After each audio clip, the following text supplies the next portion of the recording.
Hello friends, this is Gaurav लाट big bull coach. So जारी रखते हैं हमारा डेली सीरीज़ आज क्या हुआ और आगे क्या होगा। आज के लिए यानी 19 फरवरी 2026 के लिए, that is the 19th of February 2026 Thursday. So आज क्या हुआ, आज बाज़ार की अच्छे से पिटाई हुई आज।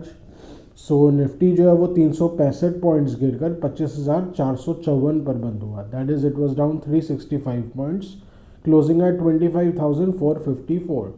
एंड वही बैंक निफ्टी की बात करें तो वो 811 पॉइंट्स गिरकर 60,739 पर बंद हुआ। That is it was down 811 points, closing at 60,739। So basically बाज़ार जो है वो आज खुला तो मामूली सी तेज़ी के साथ था, पर वो तेज़ी भी जो मामूली सी तेज़ी थी वो खुलते के साथ जैसे एकदम से वो लग ही रहा था जैसे कि थोड़ा बोलते हैं ना धूमिल होने में लगी हुई थी। तो मार्केट जो है वो बहुत म्यूटेड सा ही था आज सुबह से। ऐसे तो कल रात को यूएस मार्केट्स अच्छी तेज़ी में थे, लगभग 300 पॉइंट्स ऊपर था डाउ जोन्स, पर बंद होते होते 100 पॉइंट्स ही रह गया। तो वहाँ से भी कुछ खास क्यूज़ तो थे नहीं यूएस मार्केट से। तो ओवरऑल देखिए नरमी गर्मी दोनों ही चल रही थी, तो मार्केट भी थोड़ा सा कंफ्यूज था। हालांकि एक हल्का सा बुलिश मोमेंटम तो था कल के कारण, बिकॉज कल लास्ट में ब्रेकआउट आया था, टेक्निकल ब्रेकआउट, जो निफ्टी को 25,800 के ऊपर बंद करने में सक्सेसफुल रहा।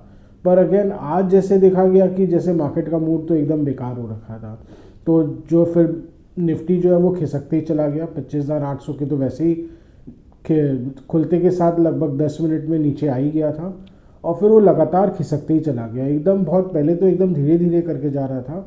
सो कहीं लग रहा था कि it is basically lack of buying, again थोड़ा सा टेक्निकल वीकनेस है, पर क्या पता ठीक भी हो जाए, क्योंकि ओवरऑल अभी भी बुलिश अंडरटोन तो था ही मार्केट का। और लेकिन आज बैंक निफ्टी में तो एकदम क्लियरली दिख रहा था कि बैंक निफ्टी में तो वीकनेस दिखा रहा है। अगर आप प्राइवेट बैंक्स देखें तो उनमें कई दिन से कुछ हो नहीं रहा था। HDFC बैंक और ICICI बैंक में नरमी दिख ही रही थी कई दिन से, और आज ICICI बैंक में तो एकदम क्लियर कट नरमी दिख रही थी सुबह से। सो HDFC बैंक में भी वीकनेस आया, और फिर धीरे धीरे एक्सिस बैंक, ये सब जो थोड़े हीरो बन रखे थे, उनमें भी नरमी आई। उसके अलावा देन प्राइवेट जो PSU बैंक्स थे उनमें भी नरमी देखी गई आज फाइनली। SBI का जो स्टॉक है वो भी थोड़ा नरम था। तो बैंक निफ्टी जो है वो एकदम लगातार एकदम धीरे धीरे करके जाते ही चले गए। सो जैसे दिन आगे बढ़ा मार्केट जो वीक होते ही चला गया। फिर उसके अलावा मिड कैप्स में भी वीकनेस देखा जा रहा था, मिड कैप्स में भी हल्का हल्का मंदी था। सो धीरे धीरे जैसे जैसे 12 बजे के बाद जो है निफ्टी अपने क्रूशल लेवल्स को तोड़ते चला गया, अपने क्रूशल मूविंग एवरेजेस को तोड़ते चला गया। दिखने लग गया था कि मार्केट में थोड़ा सा वीकनेस आ रहा है, पर लेट्स सी कितना वीकनेस आएगा, क्या पता नीचे में इंस्टीट्यूशनल बाइंग आ जाएगा तो संभल भी जाएगा। नॉर्मली ऐसा ही होता है कि इंस्टीट्यूशंस भी वेट करते हैं मार्केट में डिप आएगा तो लेंगे, नहीं तो फिर जाने दो यार क्या है। तो निफ्टी जो है वो धीरे धीरे फिर गिरते ही चला गया। पर प्रॉब्लम तब आया जब निफ्टी धीरे धीरे गिरते गिरते एकदम से जो 25,700 के नीचे गिरा, फिर एकदम 25,600 के नीचे ही चला गया। वहाँ पे जाके तो एकदम क्लियरली मार्केट तो मंदा हो ही गया था, 200 पॉइंट से ज़्यादा निफ्टी मंदा हो ही गया था। पर कहीं ना कहीं लग रहा था 25,550 के आसपास तो संभल जाएगा, वहाँ से क्या पता रिवर्ट भी आए। और अगर आप देखें तो हल्का सा डिमांड जोन भी बना था वहाँ पे। अगर आप चार्ट्स में देखें तो लग रहा था जैसे वहाँ पे कंसोलिडेट करके क्या पता यहाँ से रिवर्ट करने की कोशिश कर रहा है, but it was not enough. Bank Nifty में जो है वो मंदी एकदम गहराती चली जा रही थी, and it converted into nearly across the board sell off. उसके अलावा देखिए मार्केट में और भी कुछ नेगेटिव क्यूज़ हल्के हल्के आने लग गए थे। अगर आप क्रूड ऑयल के दाम देखें, ब्रेंट क्रूड जो है वो $70 के ऊपर चला गया।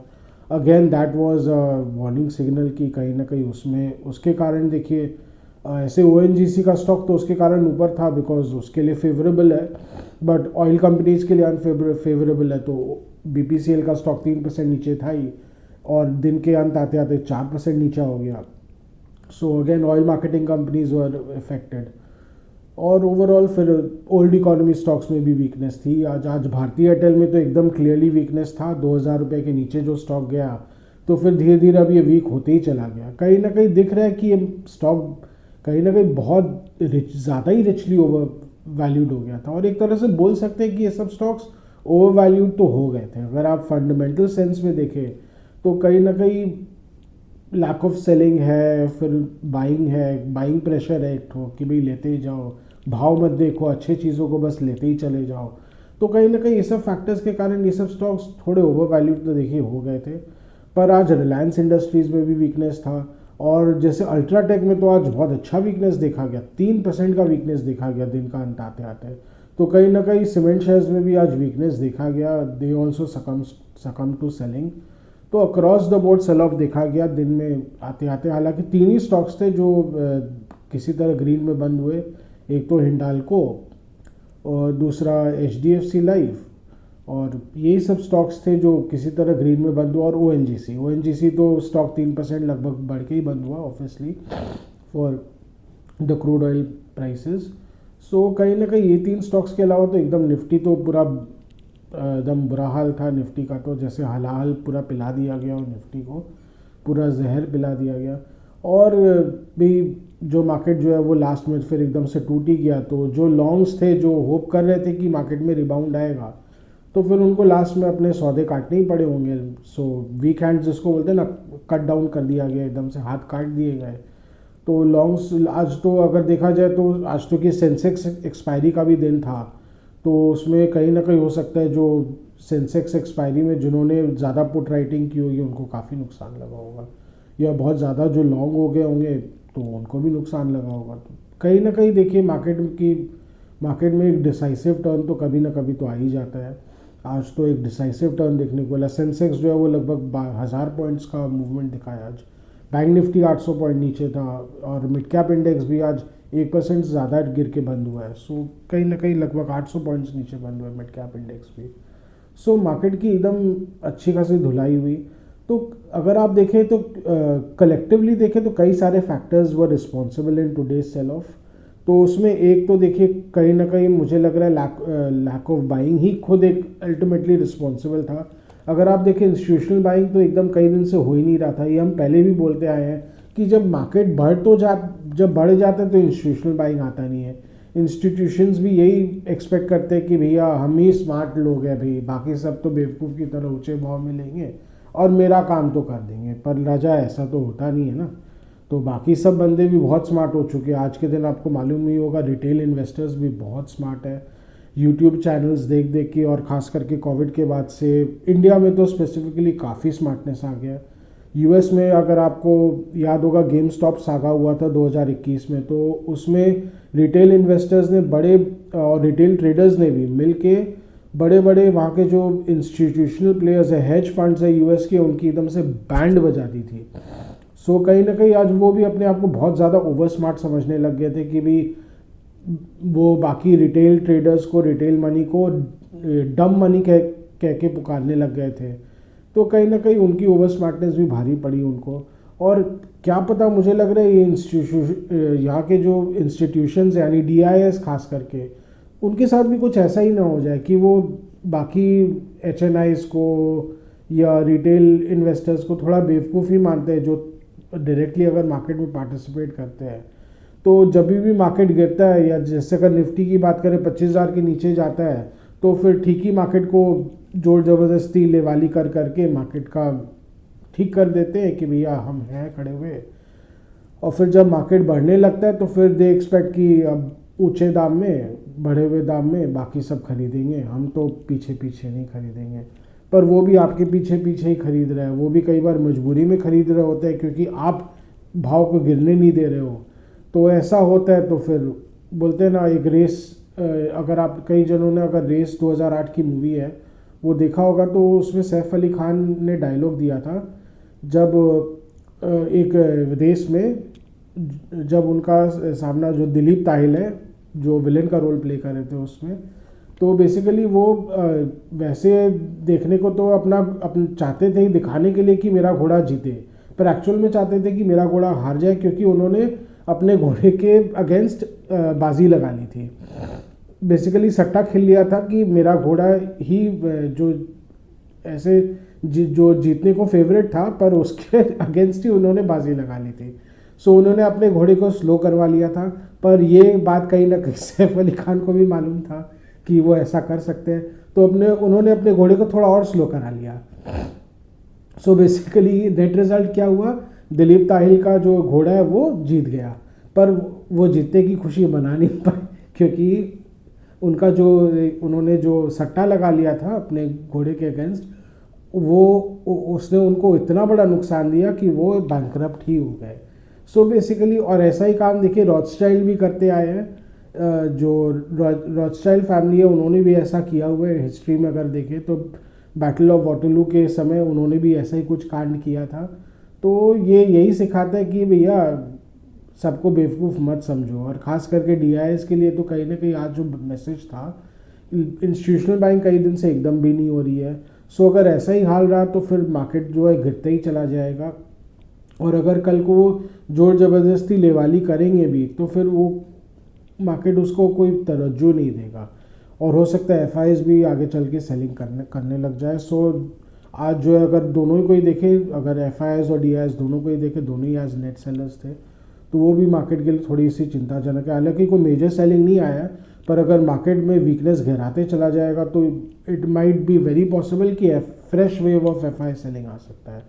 सो ये तो कहीं ना कहीं एक मेजर वन फैक्टर था। उसके अलावा देखिए आज एक सेटलमेंट हॉलीडे भी था आज। सो आज चूँकि महाराष्ट्र में बंद है शिवाजी जयंती बोल के, तो वो भी एक फैक्टर था। आज बैंक्स का जो सेटलमेंट हॉलीडे था जिसके कारण पे इन पे आउट जो है वो नहीं हो पाया होगा। सो बहुत सारे फंड्स जो है वो बैंकिंग चैनल्स में अटके हुए थे, उसका भी कहीं ना कहीं एक लिक्विडिटी फैक्टर था जिसके कारण मार्केट के लिए गिरना बहुत ईजी हो गया आज। और उसके अलावा देखिए जो अभी क्रूड ऑयल जो $70 के ऊपर चला गया है, इसके पीछे देखिए एक हिडन मेन फैक्टर यही है कि कहीं ना कहीं अमेरिका और ईरान के बीच जो जिद्दोजहद चल रही है, वो जो बातचीत चल रही थी वो लग रहा है विफल हो गया है, कुछ ब्रेक थ्रू निकल के आए नहीं। मार्केट को लग रहा था कि नहीं धीरे धीरे बातचीत बहुत आगे बढ़ रही है, तो कहीं ना कुछ ब्रेक थ्रू तो निकल के आ जाएगा। पर अब ऐसे सुगबुगाहट आ रही कि ईरान ने अमेरिका के टर्म्स को मानने से साफ इनकार कर दिया, और प्रॉब्लम ये है कि अमेरिका बहुत हार्श टर्म्स इम्पोज करने में लगा हुआ है ईरान पे। सो ईरान ने अब जैसा कि सुगबुगाहट बोल रहे हैं कि ईरान ने साफ मना कर दिया कि हम आपके कुछ भी हार्श टर्म्स नहीं मानेंगे। वो अपने न्यूक्लियर वेपन्स को पूरी तरह सरेंडर करने को बिल्कुल भी राज़ी नहीं है। सो अमेरिका भी राज़ी नहीं है उसमें, तो चांसेस है कि क्या पता वीकेंड में अमेरिका अटैक कर दे, या आने वाले दिनों में कहीं ना कहीं इसराइल और ईरान और यूएस इसराइल के बीच एक मेजर युद्ध देखा जा सकता है। सो अगेन अगर वो हो जाता है तो it will convert into a major regional conflict, जो अगेन मार्केट्स के लिए बहुत ख़राब है।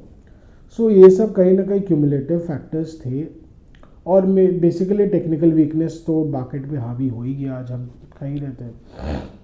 सो अब चूँकि निफ्टी जो है वो अब बहुत करीब आई चुके हैं, अगर निफ्टी जो है वो 24,400 को आज तोड़ ही गया, तो अपने जो 3 दिन पहले का जो लो था 24,371, अब उसके एकदम पास आ गया है।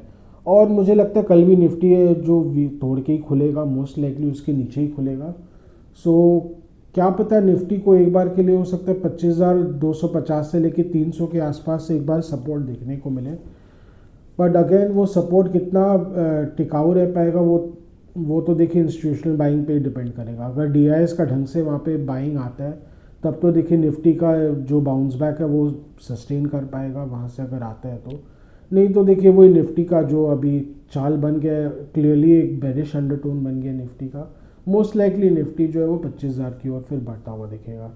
बैंक निफ्टी भी जो है वो अब काफ़ी आज टूट गया था, and I will not be surprised कल में या सोमवार आते आते बैंक निफ्टी भी जो है वो 60,000 के लेवल्स पे देखा जाए। तो बैंक निफ्टी को अभी करंट लेवल्स में लाने में देखिए एसबीआई का बहुत बड़ा हाथ था। सो अगर एसबीआई का जो स्टॉक है अगर वो अभी 1120 के लेवल्स पे वापस आ गया 1150 के लेवल से, अगर उसमें भी कंटिन्यूड करेक्शन देखा जाता है तो एसबीआई का स्टॉक 1100 के नीचे तो डेफिनेटली जा सकता है, और मोस्ट लाइकली 1170 के आसपास, दैट इज़ 1070 के आसपास एक बार करेक्ट करता हुआ दिख सकता है ये स्टॉक। बिकॉज स्टॉक में अगर आप देखिए 800 के लेवल से एकदम एक तरफा तेज़ी आई है, बहुत ज़बरदस्त, अगर देखा जाए तो 35% की तेज़ी आई है 800 के लेवल से। सो कहीं ना कहीं देखिए रिट्रेसमेंट तो बनता है, करेक्शन बनता है। बेसिकली सब रिजल्ट्स Q3 रिजल्ट्स के एंटिसिपेशन में बहुत अच्छी तेज़ी आई थी इस स्टॉक में, जो कि एक्चुअल में अच्छी आई है, पर कहीं ना कहीं अब नफ़ाखोरी तो आएगी ना, और चूंकि अब मार्केट का भी मोमेंटम एक बार ख़राब होते जा रहा है तो इस स्टॉक में भी प्रेशर आएगा। सो बैंक निफ्टी भी मोस्ट लाइकली 60,000 के नीचे ही जाता हुआ दिख रहा है इन मोस्ट लाइकलीहुड। हो सकता है जो बाकी PSU बैंक्स है वो चूंकि इतना बढ़ ही नहीं पाए अभी, क्या पता वो कुछ और रुझान दिखा सकते हैं, but it will all depend कि मार्केट में कुछ बोल नहीं सकते हैं। वो हो सकता है ना भी गिरे ज़्यादा बिकॉज वो कभी इतने बढ़ ही नहीं पाए थे, तो वो भी एक फैक्टर आप ध्यान में रख सकते हैं।